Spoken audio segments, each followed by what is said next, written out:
his first year there, so this is 2017, they'll go 1-11. I'm sure it's not what anyone wanted, but how does he come in, positively change the culture while you guys go on a 1-win season and set the stage for what you guys ultimately do over the next couple of years?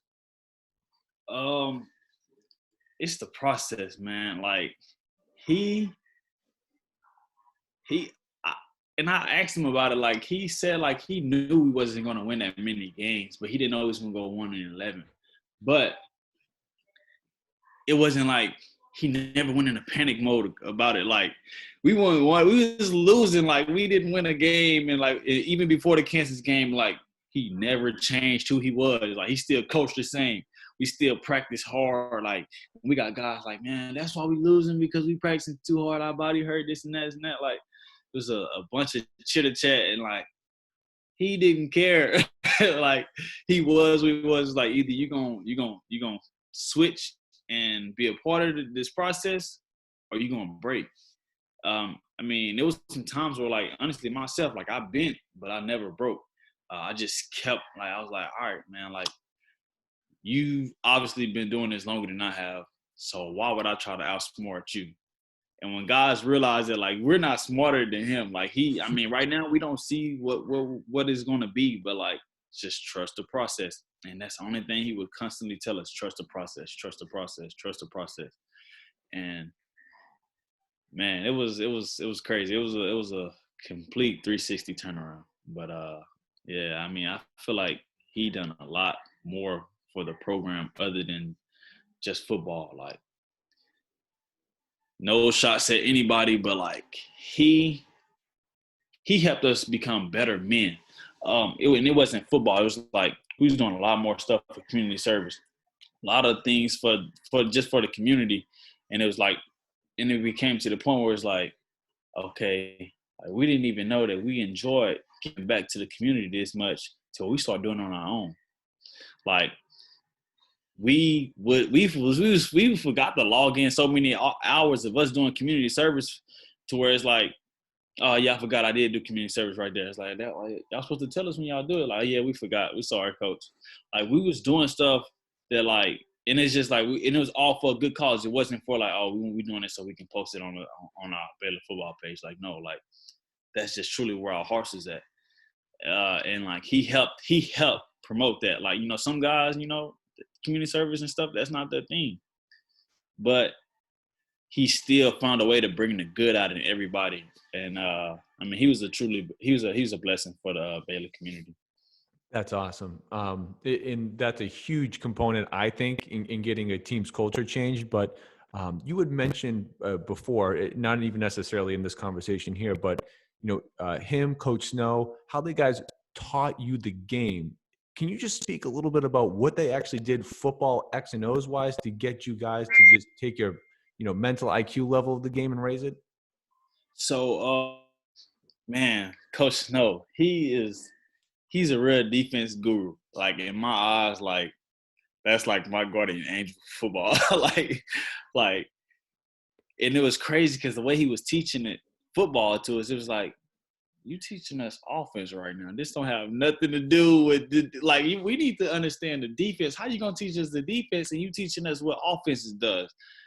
And he like, how you gonna defend the offense if you don't know what they doing? Like, and it was like, okay, like he teaching it all backwards, but it made sense. Like Snow, it was for everything that the offensive mind would do, he had it down packed.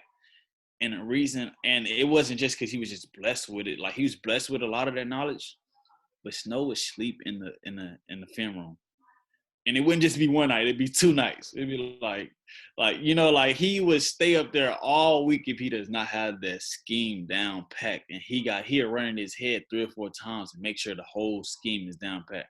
He's like, okay, they run this route. Will it work versus this play? This play, he'll check it off if it doesn't work. And he got to figure out how to make this play work. And it's like, dang, like you really like live and die for football. And like it was amazing to see it, like what it really meant to like, okay, like when guys say they love football, I don't know if you really love football or not. If you really putting in this work and you just gonna find a way, I'll know if you really love football. Because a lot of people be like, oh, I love football, this and that, football, this and that. You don't even stay and watch extra film. Like, you're not even gonna put in no extra work. If you love it, you know what I'm saying, you're gonna do everything that it takes. And the one thing about the game know how much work you putting into it. Like, you can't cheat the grind. That's just how it is. So I feel like that really helped us a lot too. Like, the culture that they brought there was like, man, you ain't gotta tell us to watch film. Like, Coach Rhule, he would not have to schedule film. Maybe he probably had to schedule for a few guys, especially some younger guys, just because of they still trying to figure it out. But the older guys, he didn't have to tell us to watch film. Like, if he didn't schedule meetings, it'd be okay, because we're going to schedule it ourselves. Like, even after meetings, we would stay and watch more film. Like, that just was the culture. So, I mean, they had, far as football, X's and O's, man, the playbook was crazy. And I had never seen a actual, like, playbook from my freshman year.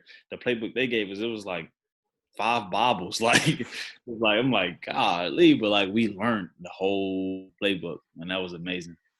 That's awesome. Wow. And you did such a great job of painting the picture of how on those two different levels, right? That just the man character, who you are side, and then the football side, how they just, I mean, that's how you take a team from 1-11 to, almost being 10-0 and having the ridiculous run you guys just had in just 3 seasons. I mean, I can't remember if that was like the only time, like the second time ever it's ever happened. But I mean, like, it's that rare to see the tide turn the way that it did.